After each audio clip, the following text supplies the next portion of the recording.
Hello viewers, আসসালামু আলাইকুম। তোমরা সবাই কেমন আছো কমেন্টে জানিয়ে দাও। আশা করি সবাই ভালো আছো। আজ আমি নলা মাছের রেসিপি শেয়ার করব। ডাটা দিয়ে আর কলা দিয়ে শীতকালীন সবজি।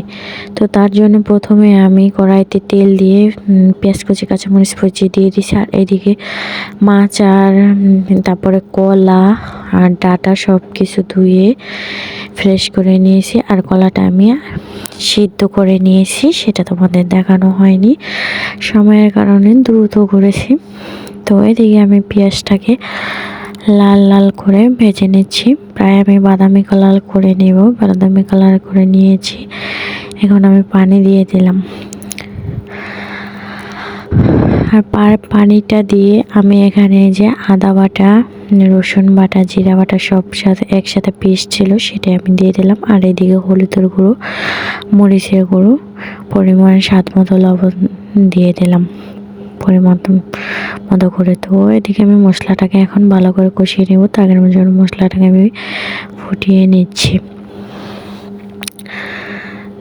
তো আমি গ্রামের বাড়িতে, শহরের বাড়িতে তো গ্যাসে রান্না করেছি, কোনো সমস্যা হয়নি। আর এখানে মাটির চুলায় রান্না করলে এক হাতে সব কিছু নিয়ে একটু সমস্যাই হয়।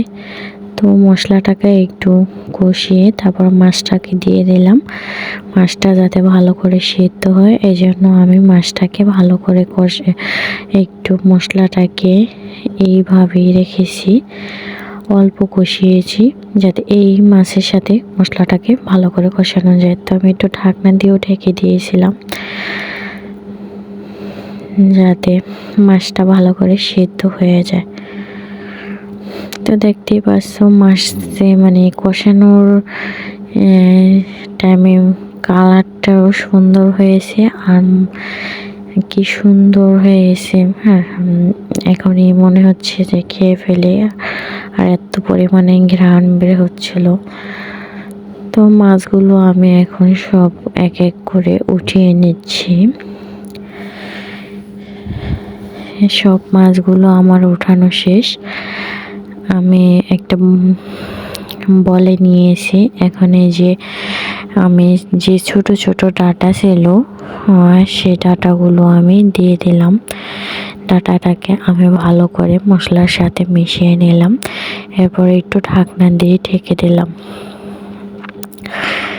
যাতে তাড়াতাড়ি সেদ্ধ হয়ে যায়।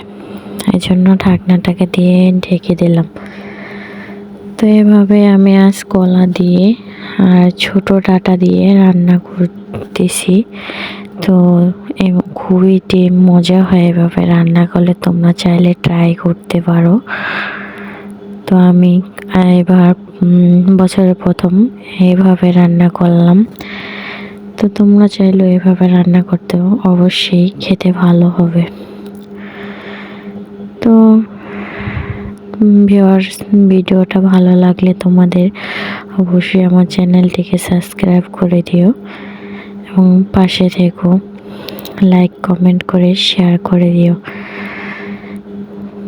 জীবনে অনেক কিছুই মানে মানুষের ইচ্ছে থাকে কিন্তু হয়ে ওঠে না, আর করাও হয় না কোনো কিছু। তো আমার জীবনে অনেক কিছু এরকম ইচ্ছেও ছিল আর ইচ্ছা আছে, তো কোনোটাই সম্ভব হয় না। তো ভাবলাম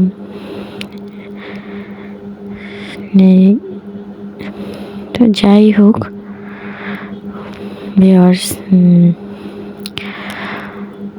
তোমরা আমার পাশে রেখো আর আমার ইউটিউব চ্যানেলটিকে সামনের দিকে এগিয়ে নেওয়ার জন্য সাপোর্ট দিও। তো এদিকে মাছগুলো আমি দিয়ে দিলাম, মাছগুলো ভালো করে ডুবিয়ে দিচ্ছি।